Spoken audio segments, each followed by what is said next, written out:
The way they've matched up in the two first meetings, they played 8 quarters of football. What have the Giants done well? The Giants have kept themselves in the game where they didn't have to play catch-up.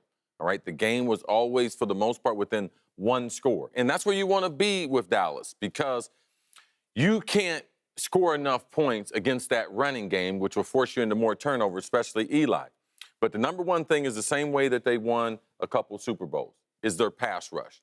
They have a number of pass rushers that can give Dallas problems. Now, we know that their left tackle, Tyron Smith, he's out for at least 2 weeks. He's got an MCL, but he had a bad back before this game. So they've been waiting to clinch and get home field advantage so they can give him some time. But also, there's a couple other offensive linemen who they would like to rest. So I think that matchup, and you can't forget Snacks Harrison, because he is a definite designated run stopper. A lot of teams have gotten away from having an oversized guy in a 3 technique or a nose guard, but the Giants have done a great job with the Olivia Vernon. JPP could be back for the wild card round. So the overall, what they can do up front, stopping the run and putting pressure on the quarterback, is the number one reason. Number 2 reason is, you're going to like this, OBJ. Yeah. All right? He's the most non-explosive quarterback. Most explosive non-quarterback. Yeah, Yes. there you go. He's the most explosive non-quarterback playing in the playoffs. Impressive. You'll love this. He leads the NFL in yards in the fourth quarter, over 400 yards in the fourth quarter, leading any receiver. That's a dominating performance. Number 3, what I call the kryptonite to the Cowboys, and that is the secondary. The secondary has been able to play man-to-man. They've played a little bit of zone, but predominantly man-to-man against the Cowboys. And the reason why, because they have great matchups.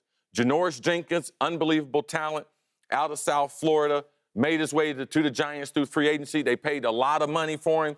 He has played as good as any corner in the NFL this year. He should make first-team All-Pro. But the name that people forget, because they say, oh, Janoris Jenkins, they say Landon Collins, because Landon Collins can negate Witten at tight end, but they forget DRC. Dominic Rodgers-Cromartie, he is an unbelievable player. He can play nickel. He can play outside. He's a playmaker. He can match up in the slot, and he can guard any of the Cowboys' receiver if Janoris Jenkins is not on him. Jenkins was hurt last week. He's going to take this week off, injured his back, so he'll be healthy during the wild card and going forward. Number 3. That was last reason. Last reason, Eli in his overall history.